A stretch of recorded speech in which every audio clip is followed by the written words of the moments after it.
bonjour, bonsoir, tout dépend de votre position sur la petite planète bleue.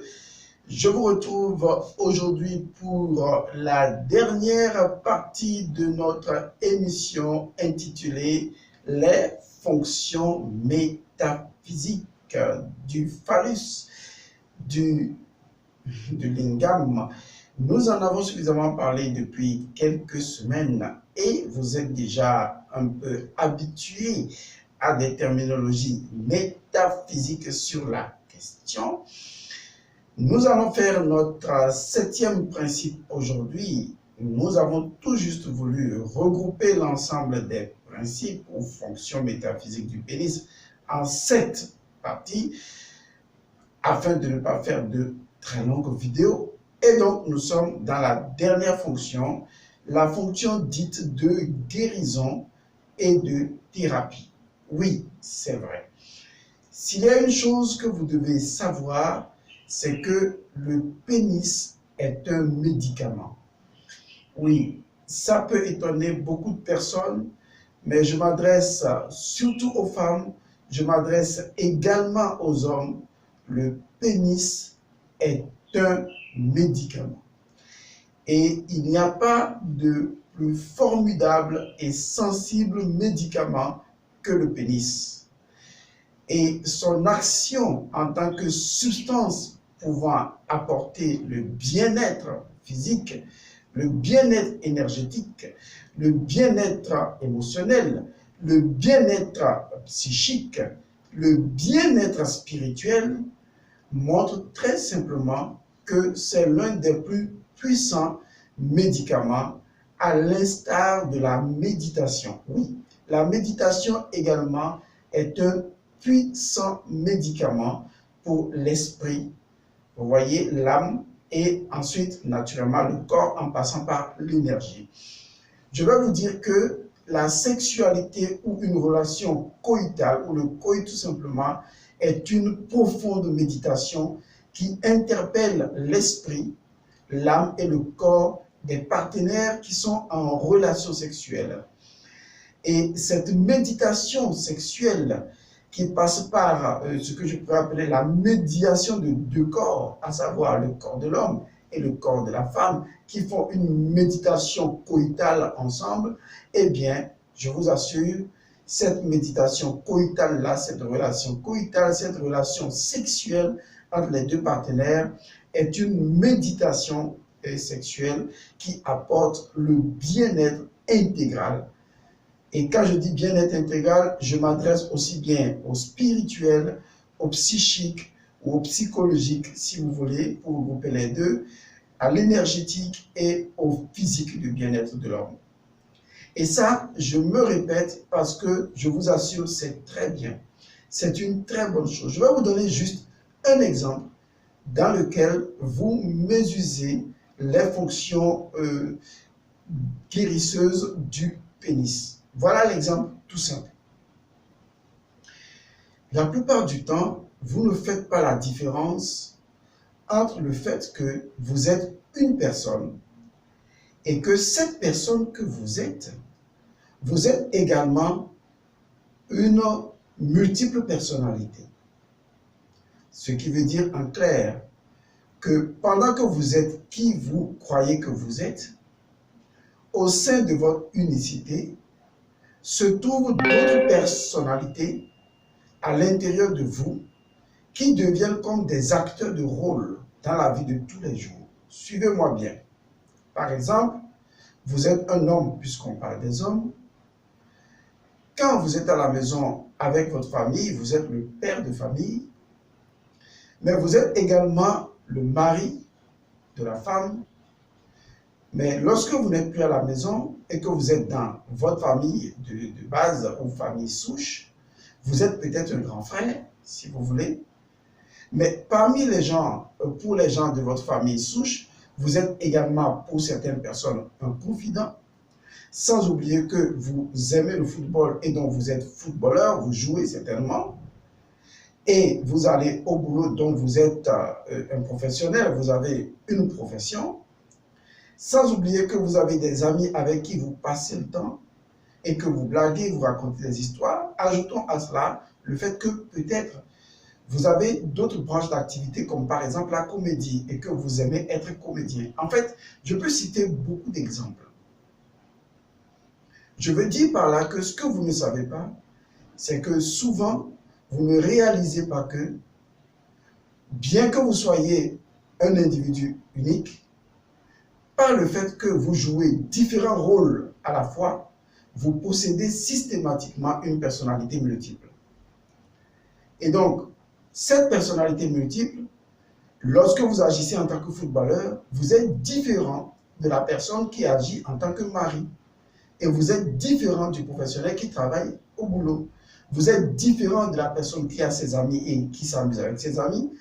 Vous êtes, bien qu'unique, des personnalités distinctes. Ce qui fait que parfois, un ami très proche de vous, parce qu'il aurait vu une réaction de vous qu'il n'a jamais vue de par le passé, pourrait s'étonner en disant « Mais je ne savais pas que tu étais comme ça. » En fait, il veut tout simplement dire « Je ne savais pas que le vecteur de rôle que tu joues en ce moment, d'accord, parmi tes multiples personnalités, eh bien, je ne savais pas qu'il y avait cette personnalité-là. » Et nous faisons généralement l'erreur de juger l'ensemble de l'individu sur le rôle d'une seule personnalité. Et quand nous sommes déçus par une fonction, personnalité de l'individu, nous généralisons en disant que tout l'individu est mauvais. Alors qu'en fait, nous avons affaire à plusieurs personnalités dans une unicité. Ça nous arrive lorsque nous avons un frère qui fait partie d'un parti politique qui n'est pas le nôtre. Nous ne voulons plus qu'il soit notre frère parce que pour nous, il fait partie d'un parti politique. Alors qu'en fait, ce n'est pas lui en intégralité qui fait partie d'un parti politique, non. Il joue un rôle dont une autre personnalité de lui fait partie d'un parti politique pendant qu'il demeure toujours mon frère. Et je dois comprendre ça. C'est la raison pour laquelle je donne ces exemples-là, pour que ça rentre dans votre esprit avant de passer à l'étape suivante. Et l'étape suivante, elle est simple. Elle est la suivante. Lorsque vous prenez un homme et une femme qui vivent ensemble, et donc qui sont des compagnes sexuelles, qui sont des compagnons de la sexualité, et donc du coït, il arrive que des problèmes de la vie de couple, et ça ne manque jamais, on est humain, des problèmes peuvent survenir. Et peut-être que les problèmes sont liés aux enfants, et donc le mari et la femme s'engueulent sur, n'est-ce pas, un comportement d'un enfant, et les deux n'arrivent plus du tout à s'entendre. Est-ce que vous savez que, malheureusement, l'homme ou la femme, l'un comme l'autre, reporte, n'est-ce pas, cette problématique-là ou ce problème-là dans leur lit conjugal, et à la limite, se refusent même d'avoir des relations sexuelles. C'est non seulement étonnant, incroyable, mais c'est idiot. Pourquoi? Parce que si nous prenons l'exemple de la personnalité multiple, cela veut dire que la personnalité qui s'est engueulée avec l'autre personnalité au sujet donc de l'enfant est différente de la personnalité qui représente le mari ou la conjointe devant honorer ses engagements de vie de couple. Donc, honorer son engagement de vie de couple, c'est faire la part des choses en sachant que, quels que soient les problèmes que nous avons une autre personnalité ou une autre fonction, rôle que nous jouons qui consiste à satisfaire notre mari ou à satisfaire notre épouse. Mais si nous ne le faisons pas, comment justement pourrions-nous guérir dans la mesure où l'élément important qui va apporter une guérison au niveau spirituel, au niveau donc profond et au niveau extérieur, pour ne parler que de cette relation entre le diamètre et la périphérie, ou disons la circonférence du cercle, donc de parler de ce rapport pi-là en quelque sorte, là c'est de la mathématique, pour ne parler que de ce rapport pi, aussi bien intérieur qu'extérieur, il est important de savoir que la sexualité est un rôle d'une personnalité qui ne doit pas être malmenée par les autres personnalités qui interviennent dans les autres rôles que nous jouons. Donc vous n'avez pas le droit, et ce n'est même pas un devoir, de refuser une relation sexuelle à votre partenaire sous des prétextes fallacieux. Parce que ces prétextes-là, faisant partie d'une autre personnalité de vous, dans un autre rôle de vous, n'a rien à foutre, n'a rien à cirer avec la personnalité dont l'engagement est de faire de la satisfaction sexuelle. J'insiste sur ce point pour que vous compreniez que la relation sexuelle doit conserver une certaine innocence. Une innocence à l'égard donc de ces problématiques et de ces problèmes, de ces conflits, de ces défis qui ont tendance à vous faire perdre de l'énergie ou à vous faire perdre de l'intérêt sexuel. Il faut donc à un moment donné créer des casiers pour tout et dire que casier sexualité, on ne gère que la sexualité. Casier de tel rôle, en fait, chaque personnalité dans son rôle doit régler les problèmes liés à sa personnalité dans son rôle et ne pas déporter ou importer ou exporter les problèmes d'une personnalité dans une autre personnalité. Ça va créer le blocus psychologique de telle sorte que quand vous voulez avoir une relation sexuelle, eh bien, vous voyez le partenaire, excusez-moi, ou la partenaire, tout simplement avec ce regard du conflit ou du problème qui vous lie ensemble.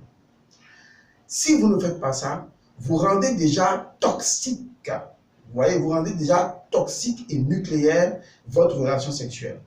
Et cette relation sexuelle ne pourra jamais vous être bénéfique. Alors que la relation sexuelle doit garder complètement son innocence et sa pureté, aussi bien loin des culpabilités, parce qu'aujourd'hui, il y a beaucoup de concepts de culpabilité sur la sexualité, et bien loin des culpabilités, loin des regrets et naturellement loin des frustrations sexuelles qui pourraient justement rendre nucléaire et toxique un certain nombre de rapports sexuels.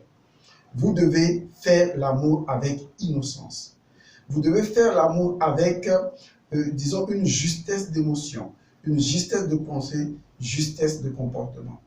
Vous devez savoir que la sexualité doit conserver sa pureté, son innocence, et que vous ne devez jamais l'interférer avec des situations de la vie de tous les jours. C'est comme si vous décidez tout de suite de prendre le plus puissant de tous les médicaments, et bien de l'entrecouper avec d'autres médicaments, alors que c'est un médicament complet en soi, dont la fonction est justement de vous apporter la thérapie et la guérison. Donc, le pénis est un médicament, l'un des plus puissants médicaments. Et au-delà de l'action médicamenteuse, le pénis, je vais y aller plus loin, la relation sexuelle, en fait, est une méditation sexuelle qui a lieu entre l'homme et la femme dans la perspective de produire un état de bien-être intégral, aussi bien spirituel, psychique, psychologique, énergétique que physique.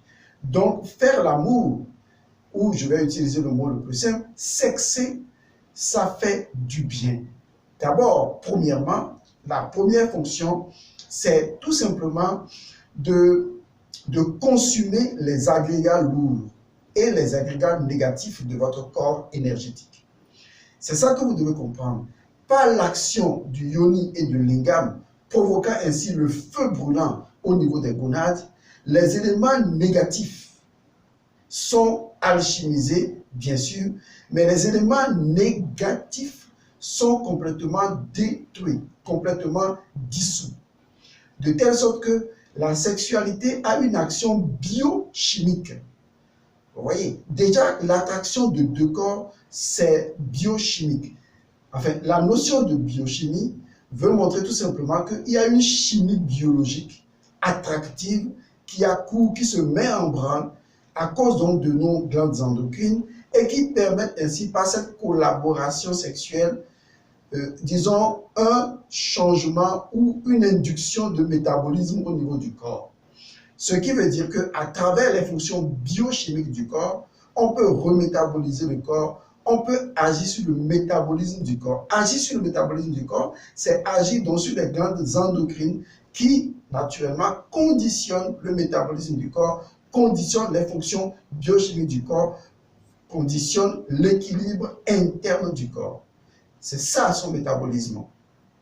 Et l'élément le plus important qu'il faut reconnaître en matière de thérapie et de guérison pour le pénis dans la méditation coïtale, commençons à utiliser les mots justes, eh bien, il s'agit naturellement du fait que faire l'amour, ou du moins sexer, exécuter cette danse de pénétration du pénis et du vagin, cela se fait avec, disons, dans une danse.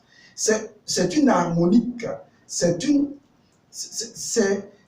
danse, c'est une mélodie en fait. Faire l'amour, c'est comme jouer de la mélodie. C'est une mélodie qui va à un rythme lent, à un rythme doucereux, à un rythme tendre. Vous ne prenez pas un médicament comme si vous êtes en train de taper sur un mouton. Vous voyez, lorsque on prend un médicament qui doit avoir un effet spirituel, un effet psychique, psychologique, énergétique et physique, vous imaginez toutes les étapes qui doivent être imbriquées et impliquées dans le processus métabolique de cette méditation sexuelle-là, méditation coïtalement sexuelle. Eh bien, il faut reconnaître que cela a besoin qu'on le fasse avec douceur, avec tendresse, avec lenteur, avec conscience, avec attention, avec, disons, en suivant étapiquement des processus. Et c'est de cette manière que le corps physique s'enflamme progressivement et arrivé à un certain niveau, maintient cette flamme-là. Vous savez, quand on est en pleine relation sexuelle, il y a une flamme qui est au fond du corps, comme une flamme qui brûle, qui ne consume pas, mais qui brûle. Quelque chose qui vous met en effervescence, quelque chose qui vous met en suspension de plaisir, comme une danse au cours de laquelle vous êtes justement en train de léviter. Vous voyez, vous lévitez, vous êtes suspendu dans l'air.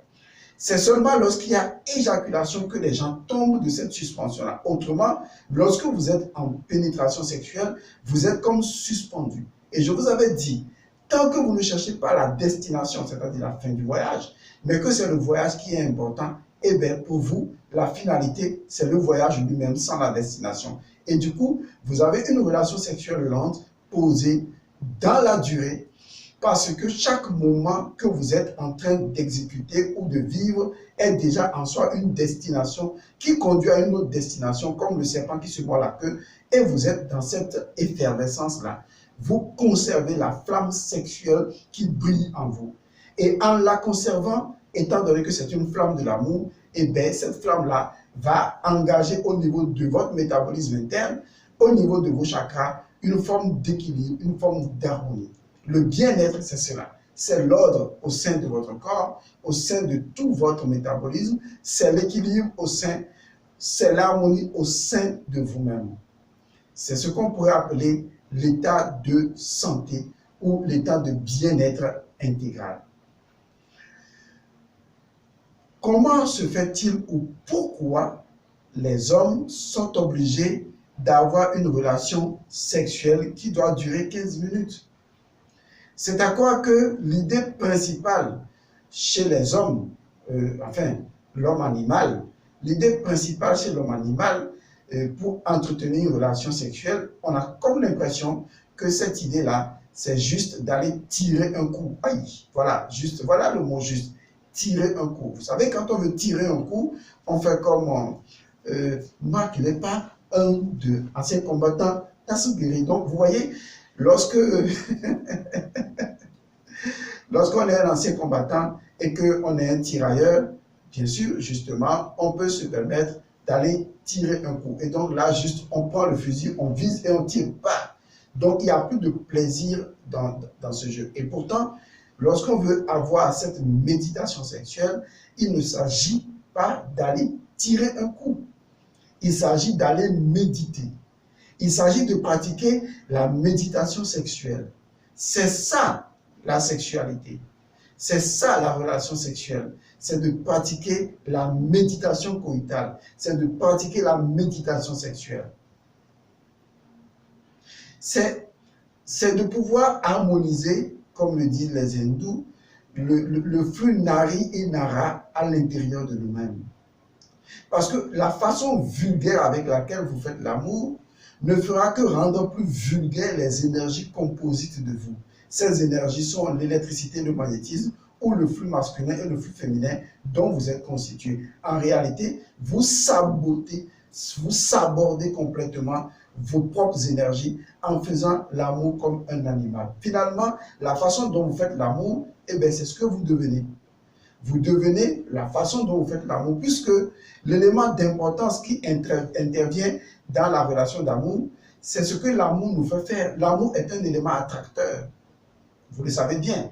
Si on va en mathématiques, on sait ce que c'est qu'un attracteur. Donc, l'amour étant un élément attracteur, d'une manière ou d'une autre, va synchroniser tous les flux d'énergie de votre corps et orienter cette énergie-là vers cet élément attracteur qui représente l'idéal de la qualité de l'amour sexuel que vous voulez avoir, donc de votre méditation sexuelle. Si elle est violente, si elle est animale, si elle est bestiale, si elle est basique, si elle est brutale, si elle est ce que vous avez déjà l'habitude de faire, eh bien, cela définira naturellement l'ensemble de votre comportement spirituel, psychique, psychologique, énergétique et physique. Votre façon de faire l'amour dit qui vous êtes. Votre façon de faire l'amour déclare de vous ce que harmoniquement vous aimeriez vibrer dans l'univers, ce que vous arrivez à boomer tout autour de vous en termes d'énergie. Donc, la raison principale, c'est de comprendre que faire l'amour, c'est une méditation qui vous apporte le bien-être. Et donc, le pénis, qui est l'organe instigateur de cette sexualité, puisque nous parlons de l'homme, le pénis est un médicament intégral qui vous apporte dans cette méditation sexuelle-là le bien-être, c'est-à-dire la santé, par la guérison et la thérapie. Il est vraiment imprudent, maladroit, de se livrer à la sexualité comme si on se livrait à un jeu de force, comme si on se livrait à un jeu de punching, comme si on se livrait à un combat de coq, ou comme si on se livrait à je ne sais quelle brutalité, ou comme des gladiateurs qui vont au combat. Ce n'est pas de cette manière-là que cela fonctionne. Cette brutalité a déjà lieu dans les gonades, au moment où électricité et magnétisme s'affrontent dans la guerre qui doit amener Saint-Michel ou le principe michaélien à extraire, n'est-ce pas, de ce chaos primordial, le chaos étant l'imprévisible ou, disons, l'imprédictible, et bien, d'extraire de ce chaos une lumière ordonnée pour construire. Le combat a déjà lieu à ce niveau, donc vous n'avez plus besoin de faire, on dirait des chevaux qui sont en train de chevaucher une plaine, et aujourd'hui, vous êtes en train de définir au niveau énergétique le désordre corporel. On a remarqué que vous ne faites pas l'amour, mais vous baisez. Et parce que vous baisez, vous vous animalisez. Et parce que vous vous animalisez, vous créez plus de maladies, parce que vos énergies ne suivent pas la danse, la musicalité sexuelle. Vous ne répondez pas à cette musicalité intérieure harmonisée qui permettrait à votre corps de vibrer sur un champ d'énergie plus grand. Plusieurs personnes peuvent faire l'amour ensemble, mais tout le monde ne vivra pas ce que je pourrais appeler cette musicalité divine de la même manière. Je suis très heureux de partager cette vidéo avec vous. J'espère que vous avez compris l'essentiel du sujet. Nous ne pouvons pas développer tout le contenu ici et maintenant. Nous allons faire juste une ébauche pour permettre aux uns et aux autres de repenser complètement leur façon de faire la sexualité, parce que la motivation doit être différente. Tant que l'éthique, voilà, c'est ce que j'appelle la motivation de l'action, c'est ça l'éthique, la réflexion sur la motivation de l'action, c'est ça l'éthique. Tant que votre éthique sexuelle est indemne, tant que votre éthique sexuelle est focalisée sur la compréhension métaphysique de la géométrie sexuelle, eh bien, naturellement, vous aurez une sexualité coordonnée, une sexualité en harmonie avec les battements de votre cœur et les palpitations de la nature, une sexualité qui vous fait vous grandir et qui vous éveille, une sexualité qui correspond et fait correspondre les 7 fonctions métaphysiques du pénis, du phallus ou du lingam, quel que soit le nom que vous lui donnez. Et naturellement, ces fonctions-là ont pour finalité justement de vous apporter le bien-être à tous les niveaux. Et donc, prochainement, quand vous faites l'amour doucement. Faites l'amour avec conscience. Faites l'amour joyeusement. Faites l'amour en prenant le temps, du temps que vous devez prendre normalement pour faire les choses qui se fassent bien.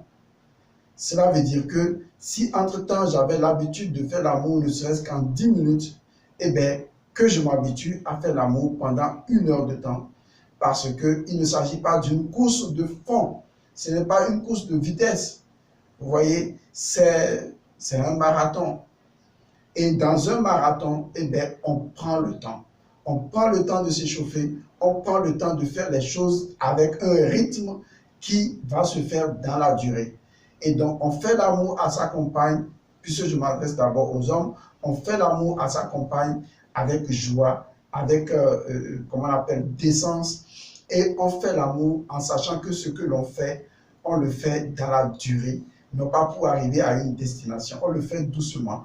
On peut même s'arrêter et continuer après. On ne suit pas l'instinct animal qui vous dicte sa volonté de violence et de faire les choses violemment. Et il y en a qui le font jusqu'à haleter, gémir, comme si on avait fait une course de 1000 km. C'est vrai, c'est une course sur place, mais néanmoins, il n'était pas besoin de pouvoir faire les choses avec violence. On peut y aller avec douceur. Tant que ce que l'on cherche, c'est la méditation. La méditation est le véritable médicament, c'est la voie du salut, c'est la voie de l'éveil. Et ici, c'était naturellement la méditation sexuelle. Je vous remercie d'avoir suivi cette vidéo-là. Je vous retrouve donc dans une prochaine vidéo, naturellement comme d'habitude. Et partagez ces vidéos-là, partagez-les massivement. Invitez vos amis à lire ces vidéos, à apprendre comme vous. Et naturellement, commentez, activez la clochette de notification, abonnez-vous et vous n'allez pas perdre les autres vidéos qui vont venir. Il suffit de taper également Elmosieux Godson et vous avez plusieurs vidéos, vous avez plusieurs thématiques. Je vous fais un gros bisou. Nous aurons donc une autre saga prochainement après cette saga qui vient de prendre fin. Peut-être y aura-t-il un résumé de cette saga-ci, nous verrons bien. Et retrouvez-nous la prochaine fois sur cette même chaîne avec le même plaisir et le même sourire de l'enfant céleste.